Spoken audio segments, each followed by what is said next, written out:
Good morning, Golden K. Good morning. How are we doing today? Good, I'm back. And Dick, thank you for filling in last week. We got Ron Black leading us with God Bless America, the Pledge of Allegiance, and our pledge.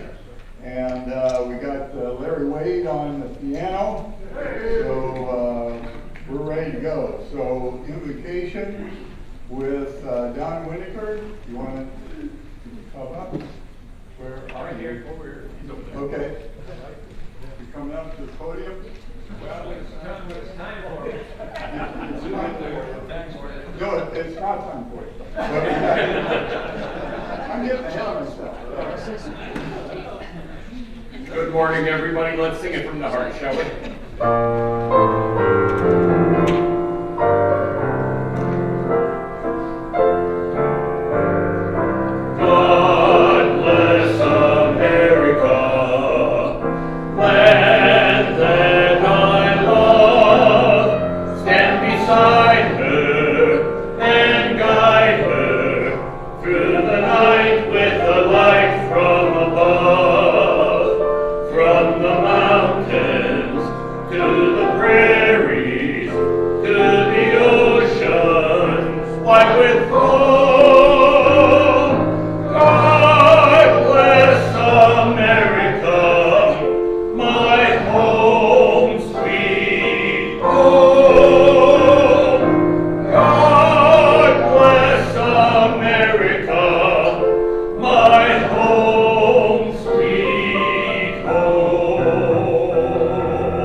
May we as true Kiwanians exemplify these virtues as we serve the children of the world.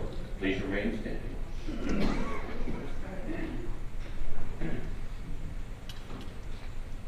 Good morning. Shall we be in an attitude of prayer, please? Heavenly Father, as we gather for this meeting, unite our hearts and minds in common purpose. Grant us the wisdom to work together effectively and the humility to value each other's perspective. Guide our discussions and decisions that they may honor you and serve our shared goals as we serve the children of the world. Amen. Amen.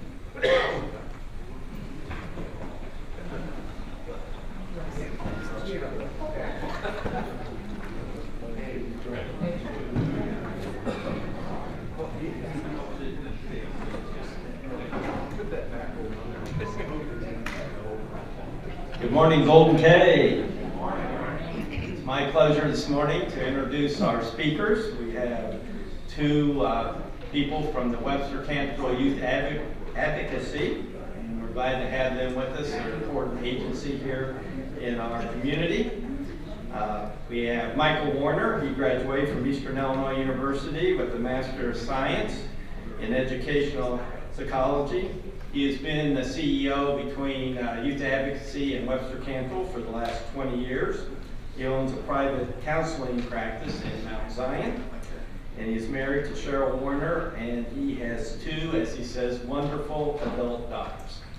Our other speaker is Holly Newbon. She's been here before. I'm glad to have her back.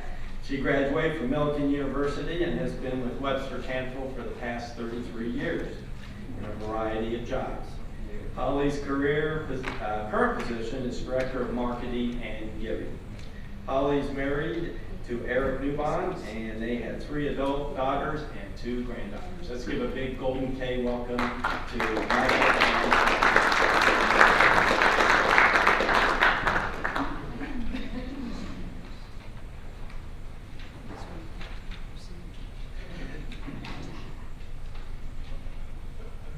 Okay, thank you very much for allowing us to come here and talk with you guys a little bit about our agency and what we do. A little more about me. I grew up northwest side of Chicago, My wife is from, well, she says you didn't grow up in Chicago because I actually grew up in Wheaton and Glen Ellen. She's like, I'm from Southside Chicago, like the Southside Chicago. So she says, I'm not really from Chicago, but we both went to Eastern Illinois University, and that's where we met.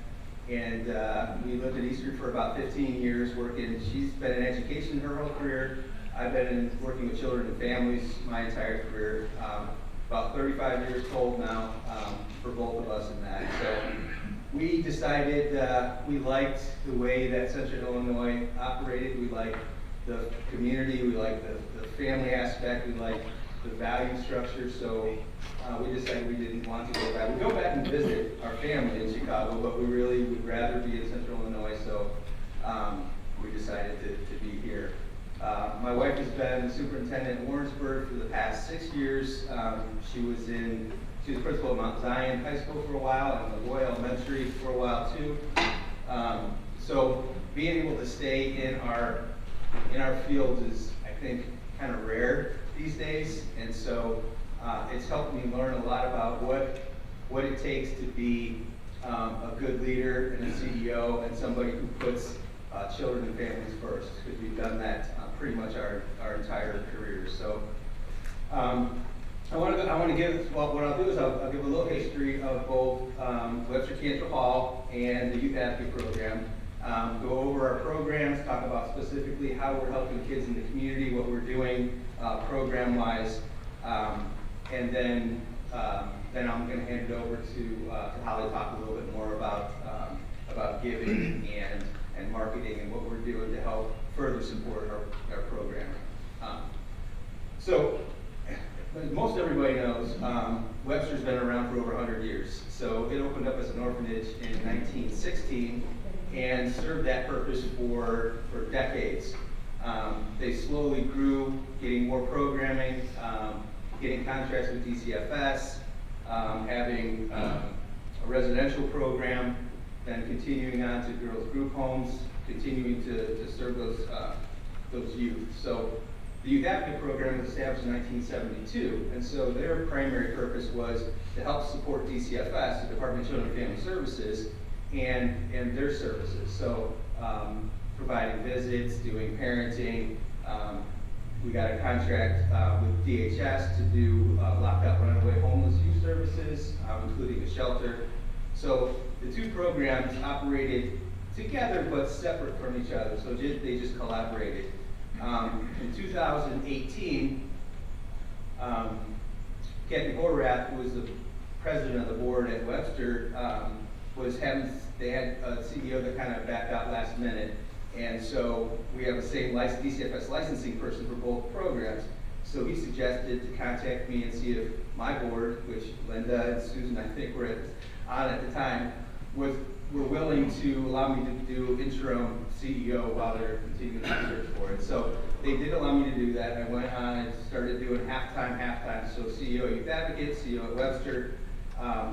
Pretty quickly realized that we would be able to serve the community much better if we combined the two agencies together, if we merged the two corporations together. So we got a task force together of board members from each of the different boards of the two nonprofits, and we worked for, I think it ended up being a year and a half to merge those two corporations together. So as it stands today, it's Webster Cancer Youth Advocacy, which is basically a combination of the two titles of the nonprofits.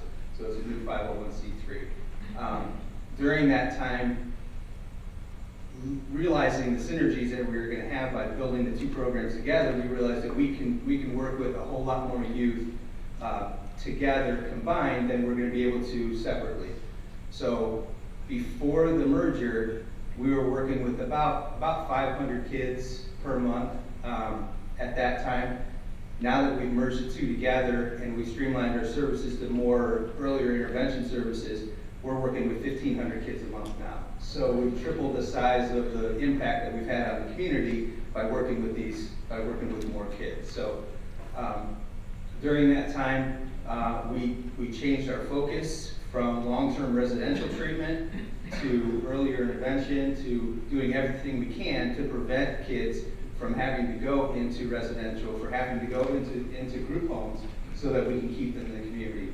We also realized that many of the kids that were in our residential, in our group homes, were not from our community. They were from Chicago, they were from East St. Louis, they were from all around the area, so our local resources were not really being used to serve our kids here in our community. So by changing that and focusing more on that, we prevented, I don't have a number, but we have to have prevented a ton of kids from having to go into group homes or having to go into residential because of all the services that we put in place to support them here in our town. So that's a little history of where we're at right now. A lot of folks didn't realize that we don't have residential anymore, didn't realize that we work with so few kids from our own community. So I think that was a big change that we made that has really gone in the right direction. As far as our programs go, a little, I don't know, kind of the process of how a kid comes into our services.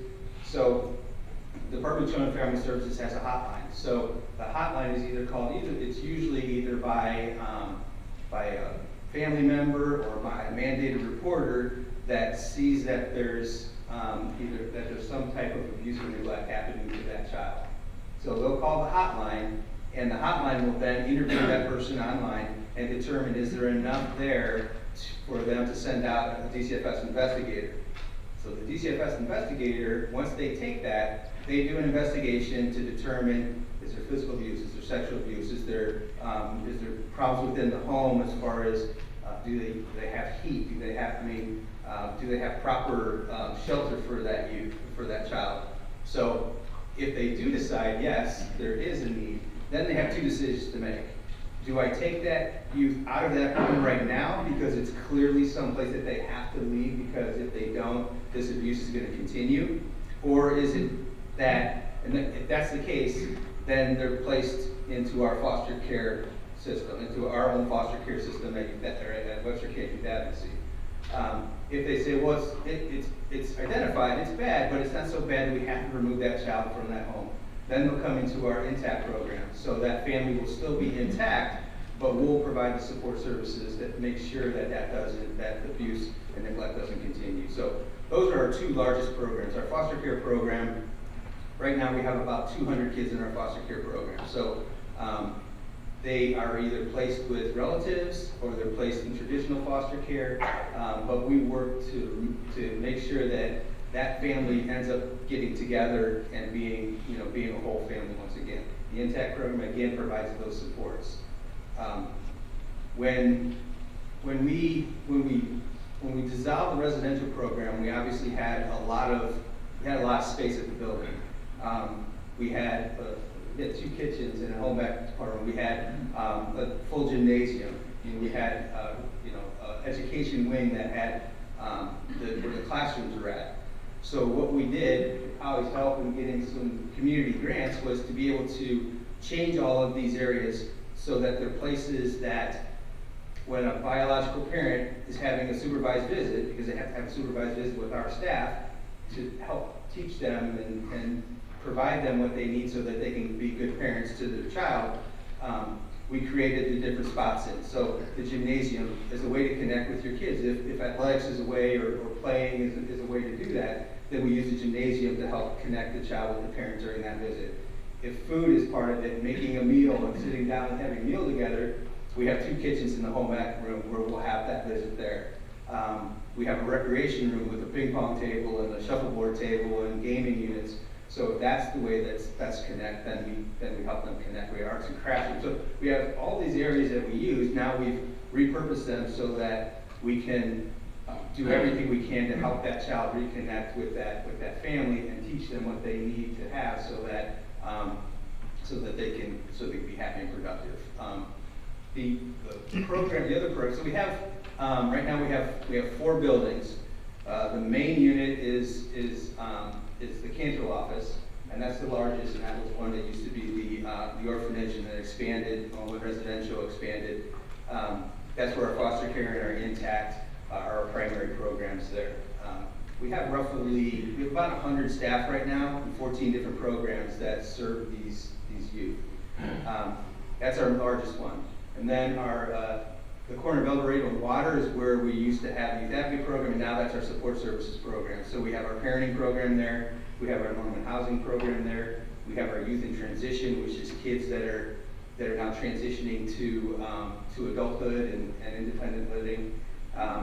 We have the Hilltop Shelter, which is our locked out runaway youth shelter. So that's a temporary shelter for kids who have either run away because of abuse or they've been locked out from their parents because parents think they're out of control.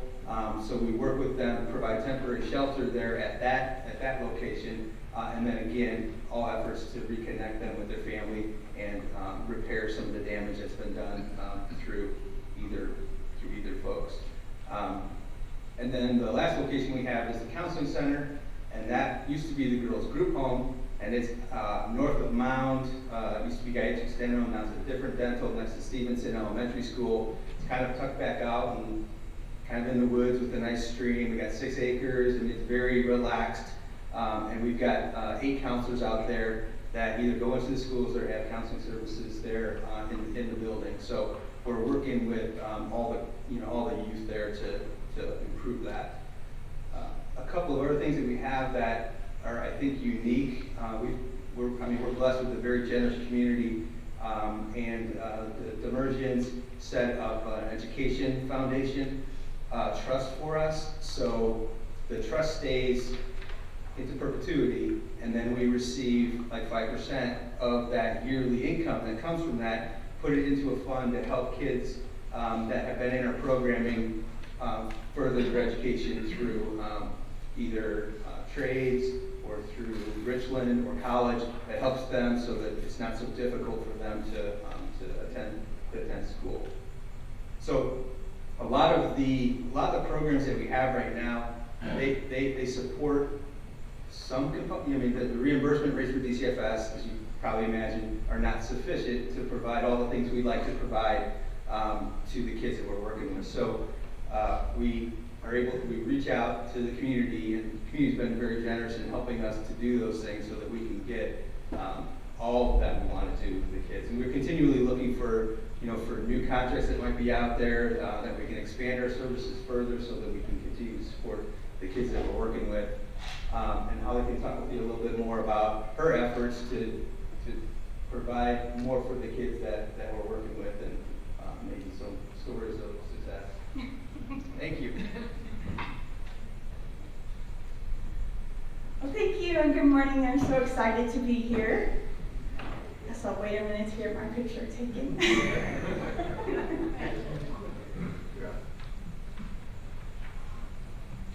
Thank you. Yes, it is definitely a blessing to be here this morning. I always love any opportunity to be able to speak about Webster Cantrell Youth Advocacy and the wonderful things that we're doing for children in the community. As Michael said, with the merger, we're definitely able to assist more children and families here in our community. So that is definitely a blessing. And being able to assist families prior to the horrible things happening. So trying to get more on the front end of things. My job is, my children call me a professional beggar. I'm always out begging for money, begging for assistance, begging in one way or another. But I like to think it's for good. So I am always, applying for grants, any assistance that we can get, things to do throughout the building that. But definitely, as I always tell people, anyone can do things to help. We are always looking for diapers and wipes. We had a group of two elderly women that every Friday when they would go shopping together, they would buy, diapers and bring them to the agency and drop off a couple packages of diapers and wipes. And we're so sad because it's been probably about 6 or 8 months now that they've just disappeared. So, and they would never give us their names, so we don't know what happened to them. But things like that make a huge difference. We have so many children coming in, and unfortunately Walmart and Walgreens aren't even open 24 hours anymore to be able to, if babies are placed with foster parents in the middle of the night, you can't even run out and buy diapers and wipes in the middle of the night. So we have those things at the agency that we can give to people. We have children that come to the agency for visits, and we need those things as well. But any kind of financial donations. I've put the little brochures on the table. You can sign up for our newsletter to be able to find out what's going on. You can make donations online. You can send checks in. We're always thankful for those kinds of things. But, you know, some of the things that, just to let you know how much we are making a difference. One of the programs that we have is our Norman Housing Program. And I know that a lot of you are aware that we do have a homeless, issue here in Decatur. And our Norman Housing Program works with some of those families. And we had a situation where there was a single father who had his children, and they were originally living in their car, and our Norman Housing Program worked with the father and his children to be able to find them housing. And then from there, the house that they were living in that they had moved into didn't have a refrigerator, which that happens a lot of times to a lot of families. But the bigger issue for this family was that the father was diabetic, and that he had insulin that had to be refrigerated. And so he worked at Walmart. So every day he was carrying a cooler, and Walmart was allowing him to fill up the cooler every day with ice for his insulin. But his children knew that he needed this insulin to survive. And so this was a huge issue for him and his children. And so we were working to be able to try to find a refrigerator. And our Facebook page is another way that we connect with the community. And we had a very generous community member who donated the refrigerator. And we were able to take that out to the family and donate it. And it was probably one of the most touching times that I've had working at Webster, because I was able to go out when we delivered the refrigerator that day, and one of his sons went running to him and jumped on him, and he was like, "Daddy, now you're going to be able to live." Just knowing that his dad now had a refrigerator to be able to get his insulin. And these are the ways that, we say that we're changing lives. This is a family that now they have housing. Now this father, he was already working. They weren't homeless because he was a deadbeat dad, but working a low-income job, he just didn't have, it was always one thing after another, one thing after another. So these are the ways that we're changing people's lives. And I always say we can't do it without a generous community. So we are thankful to each and every one of you for everything that you do. We're thankful to Michael for his amazing leadership. He has done a wonderful job of coming in, seeing, where changes needed to be made, bringing the two agencies together. And we're happy to be here today. So if you have any questions, we're happy to answer the questions. But thank you for everything you've done. As I've said, we've worked with several Kiwanis groups. The kids from St. Teresa, their Key Club has done an amazing job of partnering with us. We had the Mount Zion Key Club come out. They partner with us on a regular basis. We have a beautiful courtyard because of a job that they did, and some of your members came out. Or was it just you? Or I think there were a couple of them. Just you came out, and so that keeps blooming every spring and summer. So we're very thankful. We know that you've put in a lot of work in our community as well. So we're thankful to each and every one of you. We have several of your members on our board, so we're thankful for the work that you do there. So thank you. Any questions? We'd be happy to answer. I just want to tell you, last Sunday night, the St. Teresa Key Club wrapped all your presents for your kids, $800 worth of stuff. They do an amazing job. We are so thankful. Yes. So yes, the Key Club, and at our Halloween thing, they made bags and bags for the kids to give out at our Halloween event that we have for kids. We try to have a safe Halloween event for all of the kids that we have in our program. Like I said, the Key Clubs that you have in town, and all of you just keep giving and making a difference in our community. I know, now I have to go pick up all of those gifts. Yes.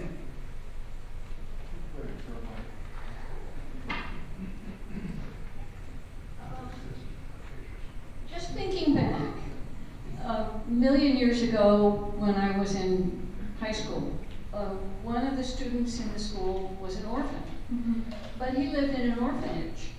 And so when the school day was over, he took the school bus and just like anybody else, but he was dropped off at the orphanage. Right. And then I lost track of everything. Went away to college, et cetera, et cetera.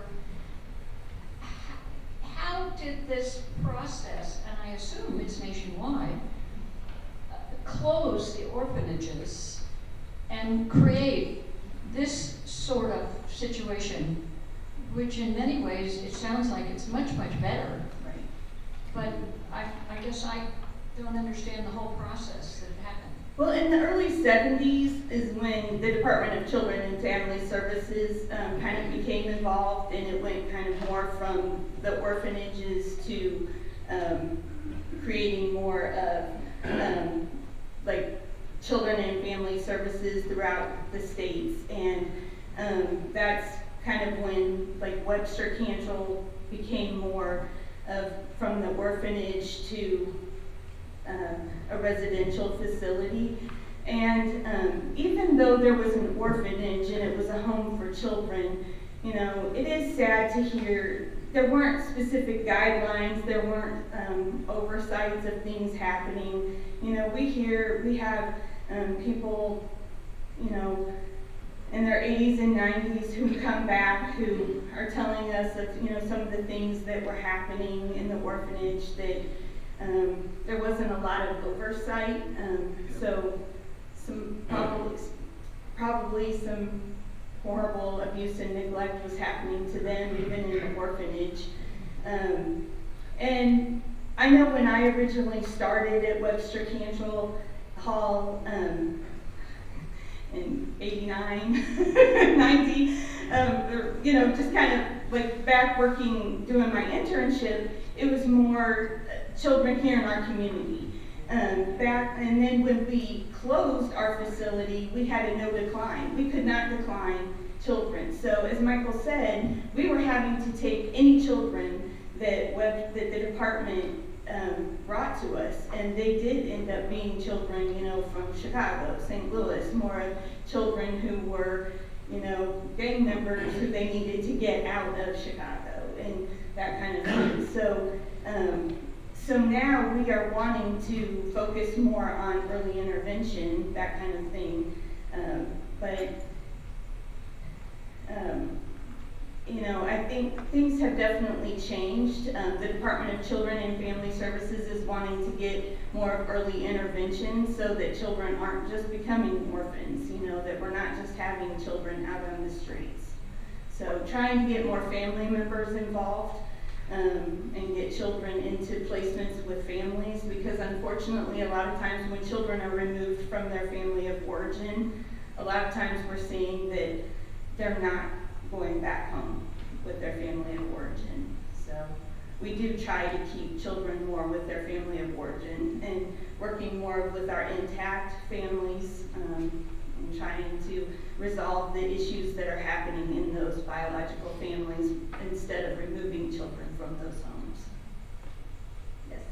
How do you facilitate a youth who's interested in a junior college or college? We encourage we encourage children. As Michael said, we have the scholarship program, which is very unique to our agency. As a result of the Demersions and their generosity, we are able to do that. I think Dr. Baird and his family, they did an amazing job. They, you know, have a young man who went on and is doing very well. We have a young lady who is one of our foster care caseworkers who was actually a foster child in our program. Anytime, well, even when they're not showing interest in going on to college, we keep telling them, you know, how important, in order to break the cycle, you know, how important it is to be educated, whether it's to go on to a trade school or to college.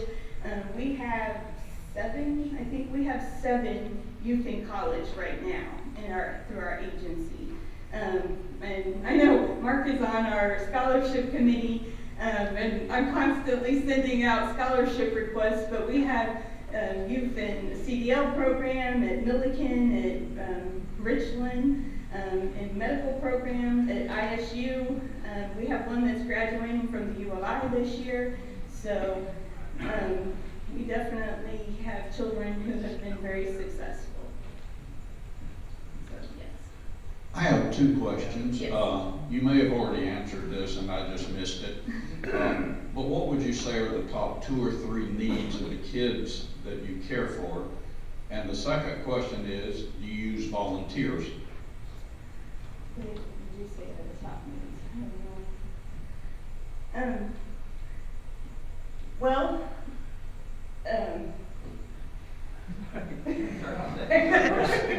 different days or different needs, right?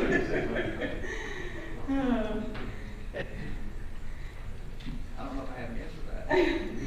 Well, one thing that is nice is that Michael has been he's done a wonderful job of budgeting.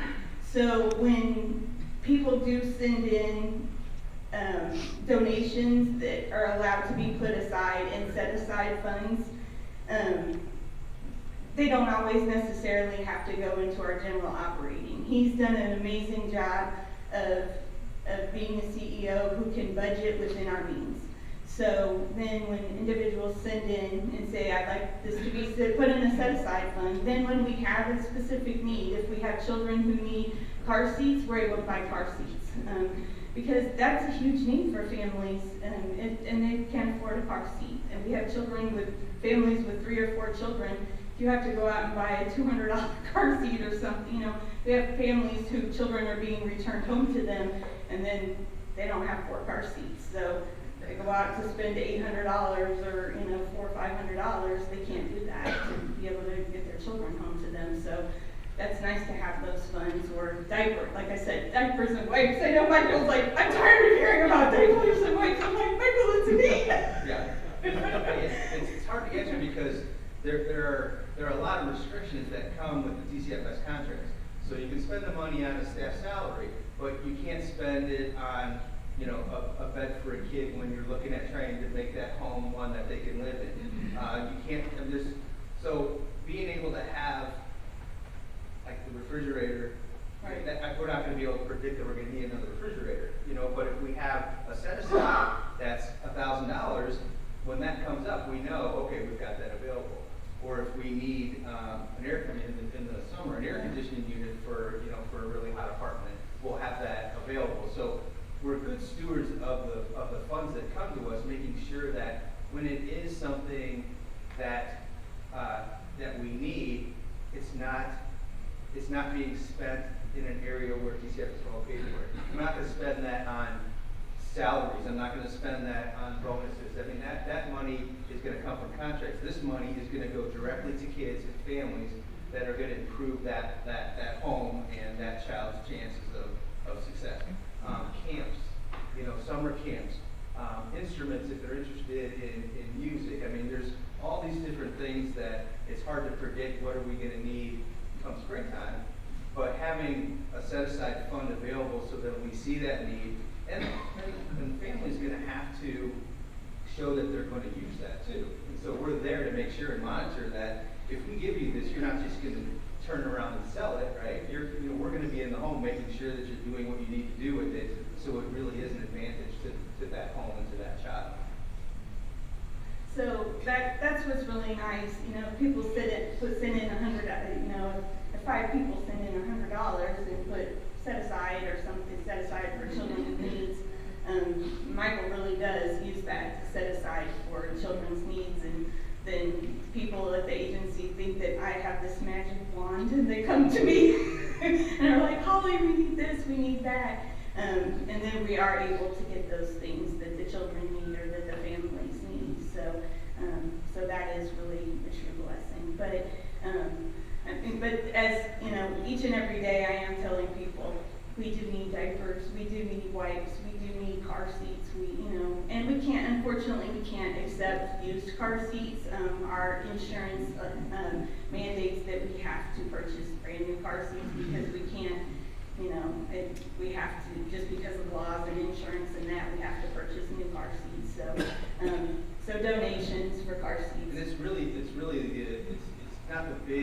not the real big donations. I mean, Howie's been great at being able to tap into the Ulrich Foundation. It's been very generous to us, the Milliken Trust, for things that we need, like air conditioning units that are really expensive, like 30 grand for an air conditioning unit, new roofs on the buildings. I mean, these type of major purchases, Holly's had great relationships with these foundations that they've been willing to pay for those, because that's not something a DCFS contractor will pay for.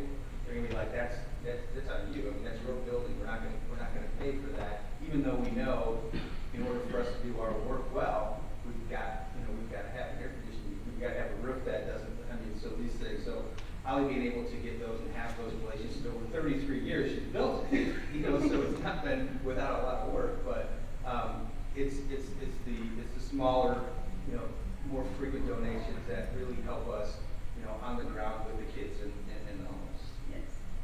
Sometimes just shoes, we have children who, their feet, they come and literally the soles of their shoes are just completely gone. I mean, you've seen this in the schools and some of the children. I mean, yeah, there are lots of kids in the schools that have lots of Jordans, but there are also still children who, their feet have completely grown out of the front of their shoes, and the soles of the shoes are, off their shoes and that. So, we're trying to help children at least have a good pair of shoes that they can go to school with, or at least have appropriate clothing, at least have a warm winter coat or something. So, and we completely work with other agencies as much as we can, call Dove and see if we can get a coat, or, those kinds of things. So we are working with all of the other agencies in town, and coordinating with them as much as possible. But there are situations where there is this immediate need, and to be able to have a couple $100 here or there to be able to go out and get with this immediate need for a family. We have situations where, unfortunately, WIC is very short-handed. We cannot get families into WIC right away to be able to get formula. We have children who are on very specific formula. Some of these cans of formula are $75, and if you have a baby who can't eat, that's a problem. So we have to go out and be able to buy a can of formula or a couple cans of formula for a baby to eat for a month or something before WIC can even get a family in. So those are specific needs that we have. And as Michael said, those are things that can't come out of our contract. So we need to be able to feed babies. Yes?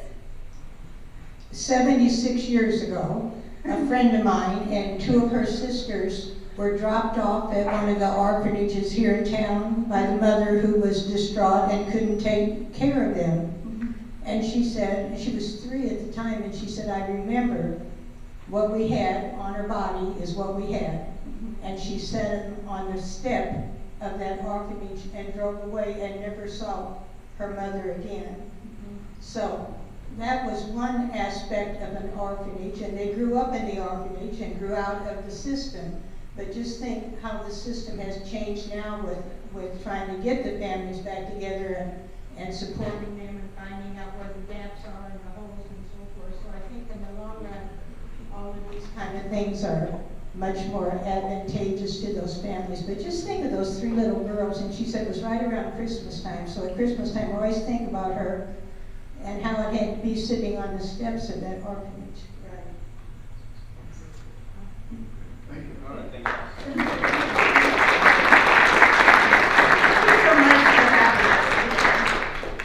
In appreciation of your time this morning, have a certificate for each of you. Thank you. And also our world famous pen. Thank you so Yeah. much. Thanks again to Holly.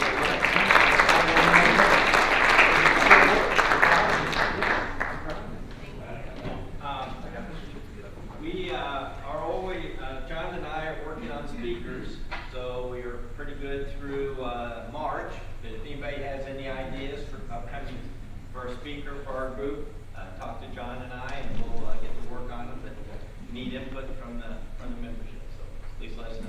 Thank you.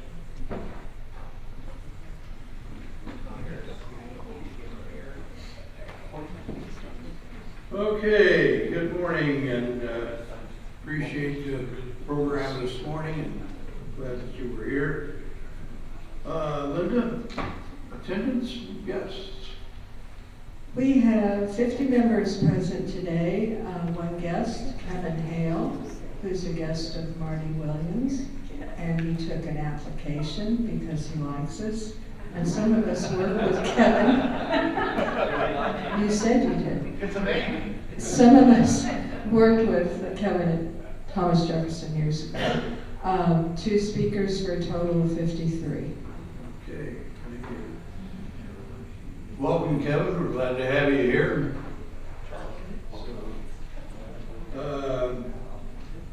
The health report, Kathy? I don't have a health report today. Okay.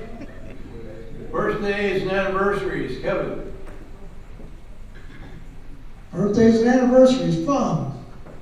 The 14th through the 20th. We don't have any of either one. However, I do need to make an apology and mention a birthday that I missed a couple weeks ago. Her husband gave me 15 slashes with a wet noodle a while ago. So I've really got to get this in. On the 4th, Melanie Caputo. Happy birthday. Let's sing.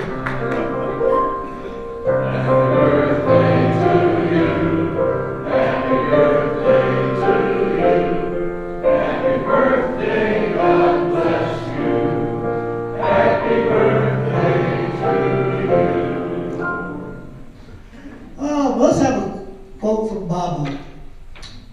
You know, I've been feeling very humble lately, but I think I have the strength and character to fight through it. All right. Well, I think it's time to see what your cognitive abilities are this morning. So we've got a word for you, shavoo.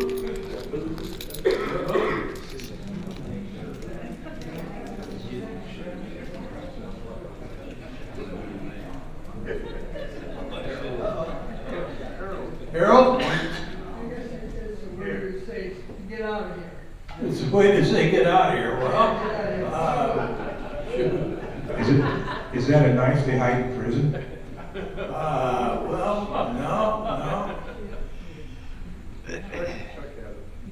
Yes, it sounds like a witch's shampoo. A witch's shampoo. Okay. All right. Well, all right. Yeah. Could be. All right, let's give him the answer, Gary. Stands for a boisterous party or celebration. Well, each of you who took a stab at it, come up and see what you can pull out of the prize. Yeah, could be.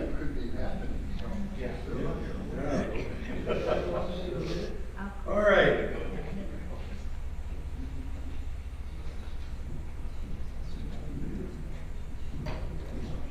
See what wonderful things you're. Yeah.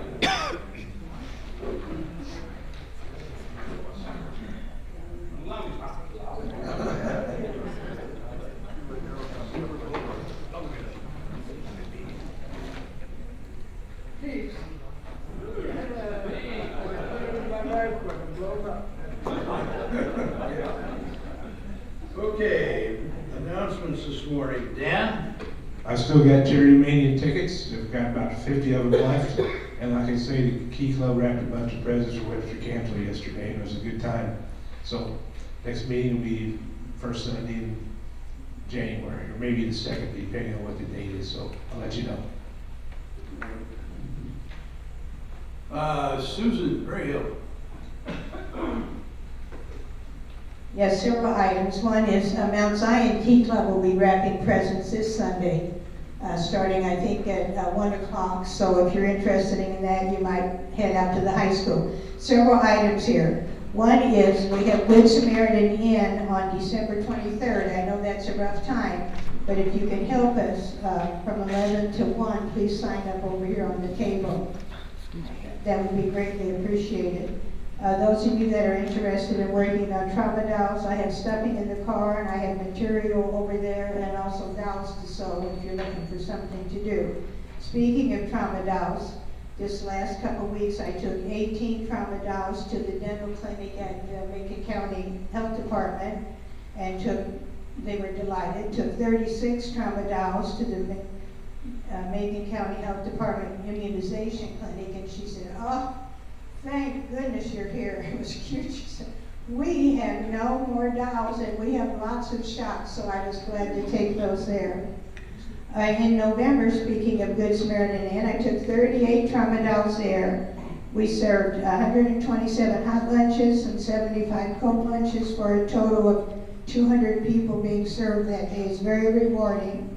We had 8 volunteers, plus Marty and Roberta brought Daniel, who's one of the international teachers at Franklin Grove. I'm sorry, I couldn't remember where he was. And he had a wonderful time. He really enjoyed working there, and it would be nice if some of the rest of the international teachers would come too. Thank you. Okay, Harold? Yes. The library committee is excited about the fact that we're going to install a new library in the Decatur Daycare Center next Tuesday. You're welcome to join us. It should take more than about a half an hour of your time. And we've got a nice new library and the books to put in it. So thought we'd let you know that we're doing that. What time? 10 o'clock. It's up on the screen. And where are they located? Over by St. Mary's. Okay, Right up on the hill on the east side of St. Mary's. all right.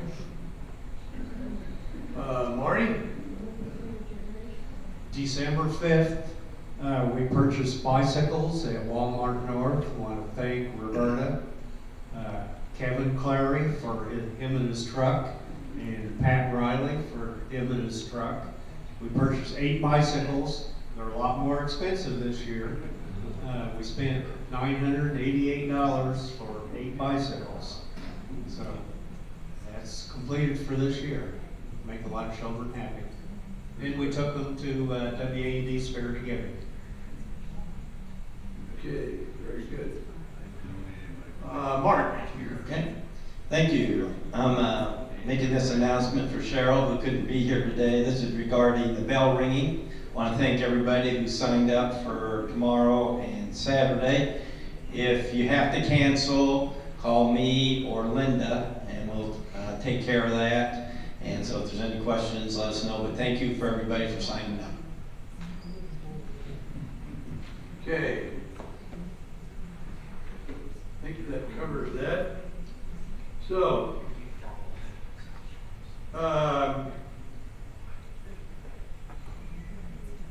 this is a test of your personal knowledge of each other.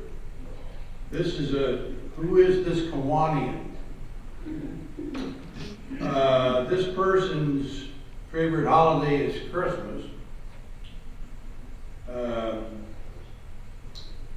Favorite place to visit for a vacation is in the mountains. Favorite restaurant is the Beach House. Favorite food, seared scallops with butter, basil, and garlic. Yum, yum, yum. Most annoying habit, procrastination. Any guesses yet?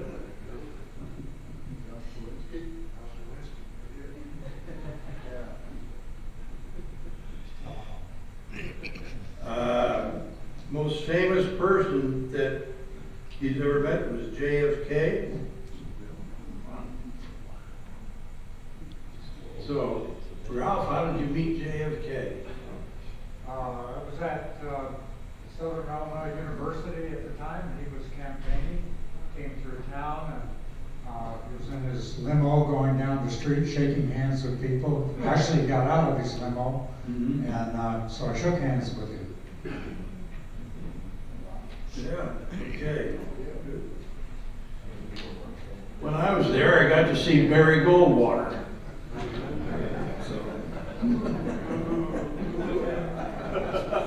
Yeah.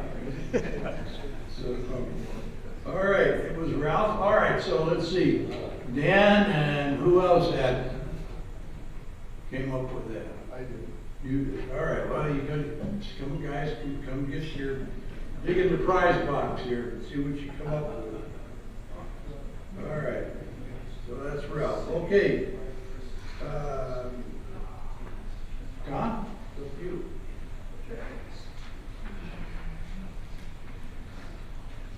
Okay, well, we had a board meeting last Monday.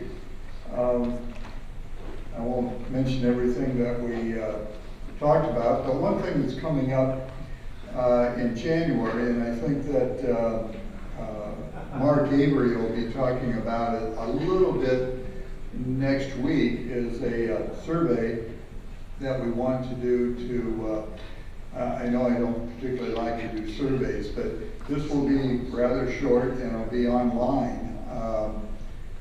We just want to get some information from the membership about things you're thinking about, things we can improve in the meetings, and things like that. So we got it pretty well massaged out and ready to go, and I think Mark will say a couple words about that next week, so you'll be thinking about that over our Christmas break.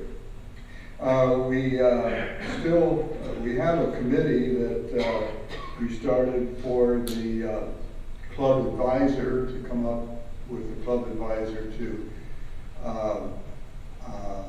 continue on what Bob Hershaw was doing, and very important, well, pretty important meetings, and I think we've come up with a few names that we are pursuing.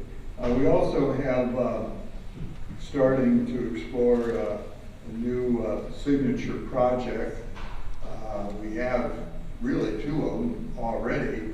The basketball program that we have, and the children's play that we do. So we're looking into possibly a third signature project.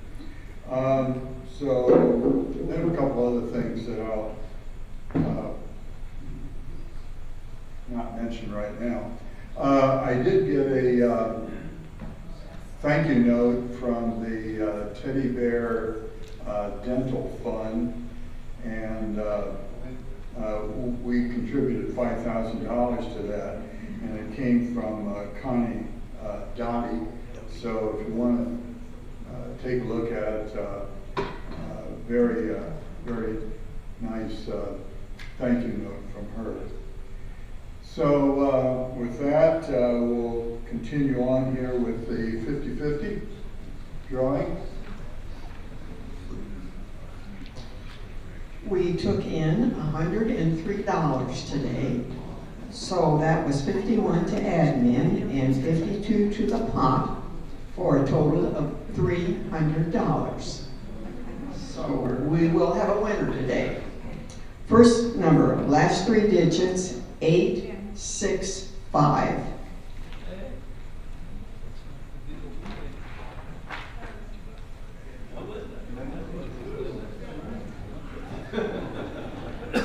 Okay, Linda Durno.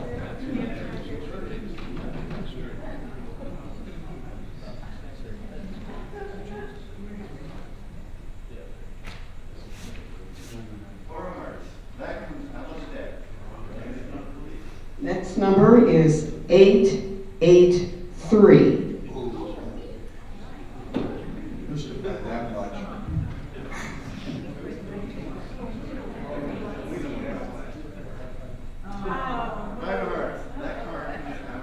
Okay. Next number? 890. Oh, that's me. Uh-oh.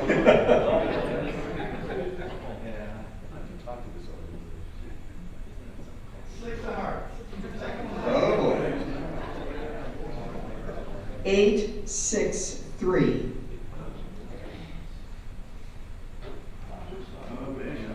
Ah, yeah.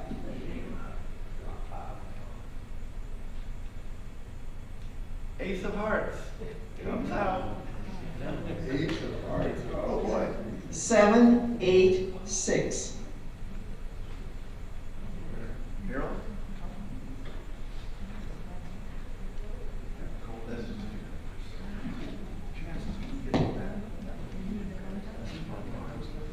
Eight of hearts. All right, you get the next number, please. 783.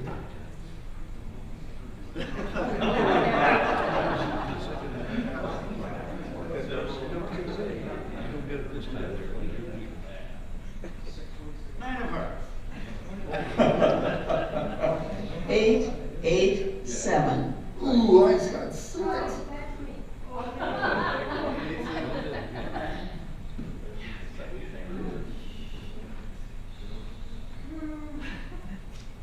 Jack.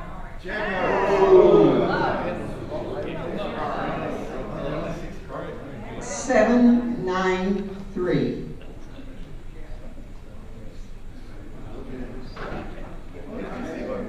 Kathy Seabach. Pick the right one. You got a fan right. Oh, wow. Queen of Hearts.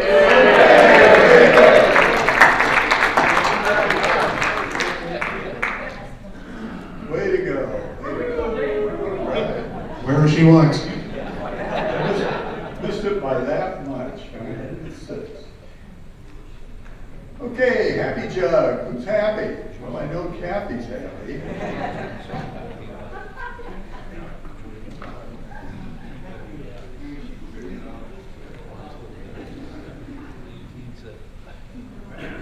Hey, Tom.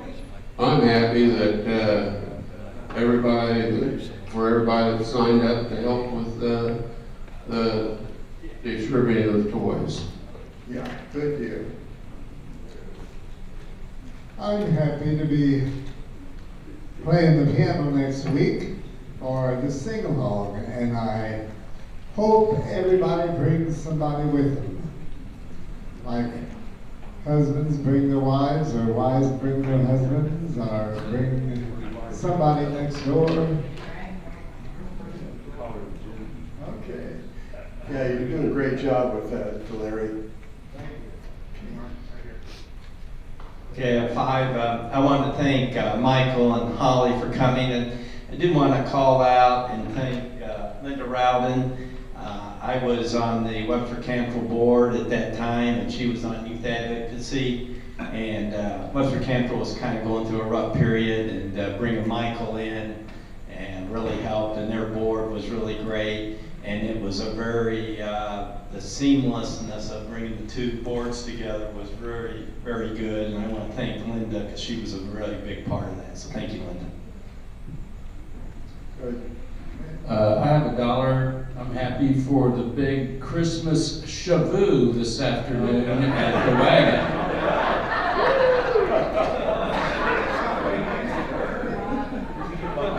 Yes. First of all, I have $1 for the Illini victory at last night.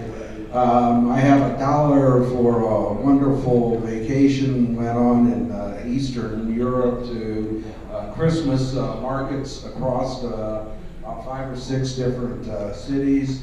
And then the last $1 is for Bob Lewis, because he switched with me to be a storyteller, and he told me that his story was so good last week that he got a standing ovation. So, and Bob doesn't lie, I know, so I'm going to keep trying.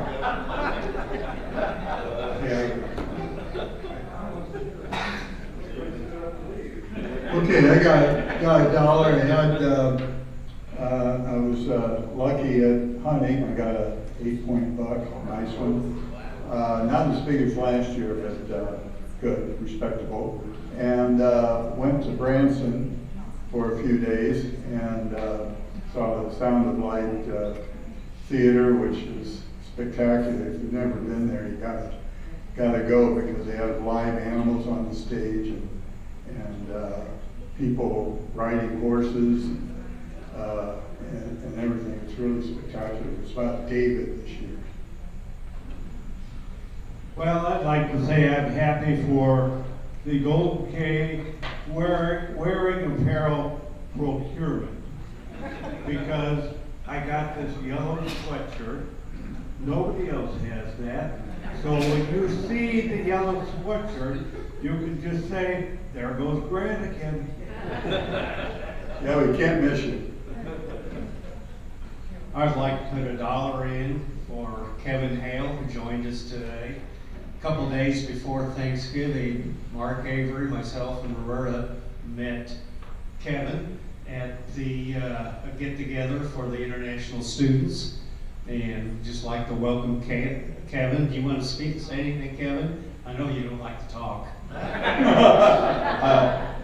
I want to thank everybody for being here. I know a lot of you, and I'll be very proud to be part of your organization.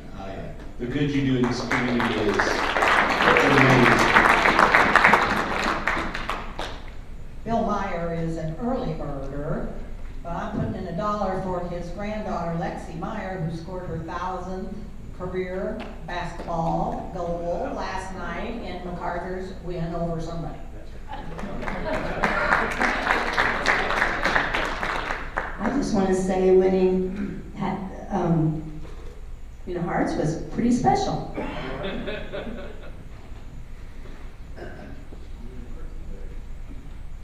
I'm happy because I got a toothbrush for my free gift. And so I can take care of the garlic and the scallops now. I'm happy, I forgot to mention that with the little libraries that Jan Allen has volunteered to be the librarian for that library, and so I'm really grateful to her. Super, great. Okay, first of all, there's $1 for Jerry's faith in Bob's word. And of course, $1 for Kevin Hale coming and joining us. And then last week I told you about finding at least 20 places where my Christmas tree remote was not. I still have not found where it is.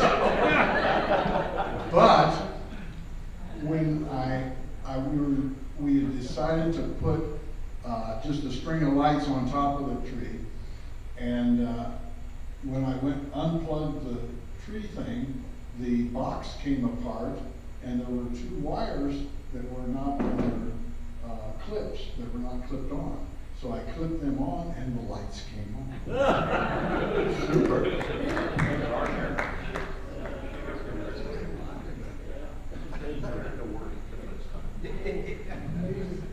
And my $1 is just to thank you all for being you and tolerating me going around with my petition about the Racino. Thank you.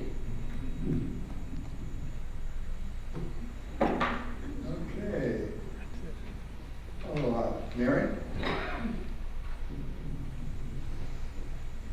Just a quick reminder, if you're coming to the luncheon today, to be sure and park on the east side of the building and go in the side door. Thank you. Okay. Okay, I think we're ready for our storyteller.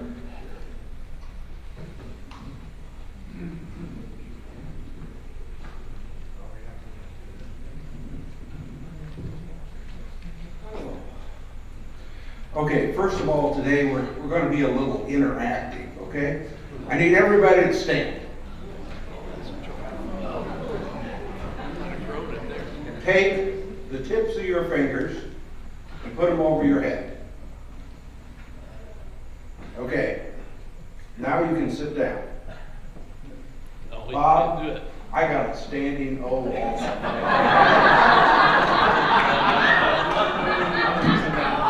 Not to be outdone.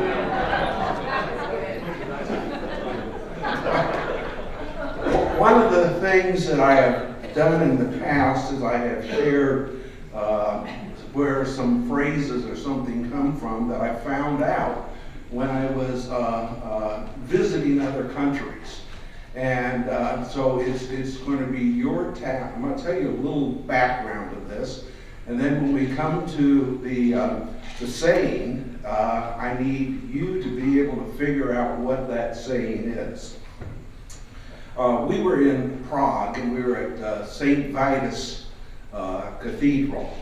And many of you have maybe heard of St. Vitus dance, which is a disease, hits the neurological part and epilepsy. And St. Vitus was the patron saint of that, and they thought that had some healing power to that area. So that's how St. Vitus dance came about.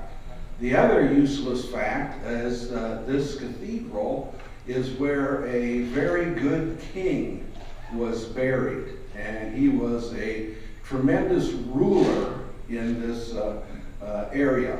And there's a Christmas song that we still sing about him. And he was a good king. There's Wenceslaus, yes. He is buried in that cathedral. That cathedral also has, it's huge, but then around the back of the altar and to the sides, there are about 8 or 10 little chapels. And individual families owned or controlled those chapels. And you'll never guess what it took to be able to be one of those families. What do you think? To be one of the families that owned that or had priority there.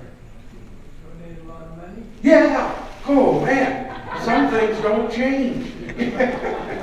Whoever donates the most money had these little chapels that were around.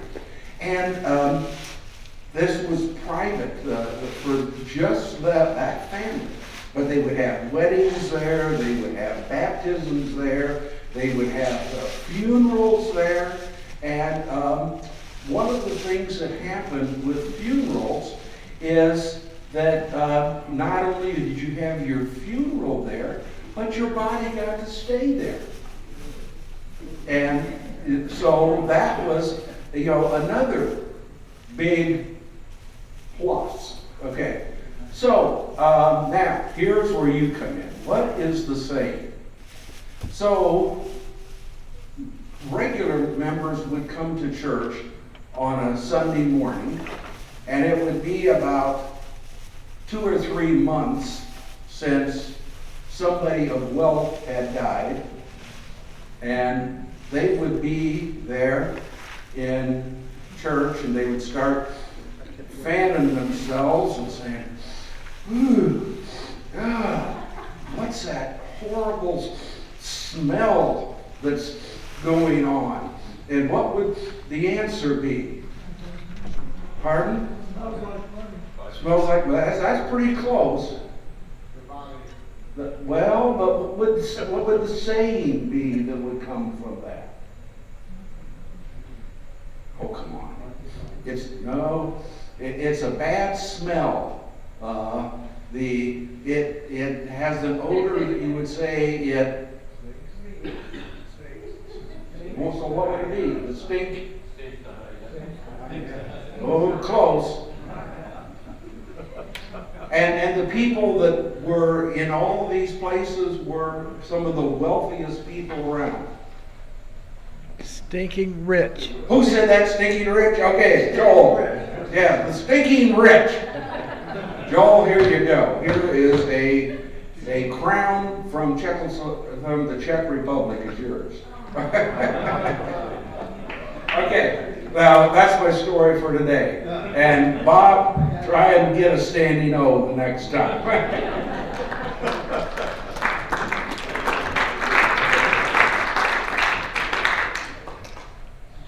Got a little applause with that. Yeah.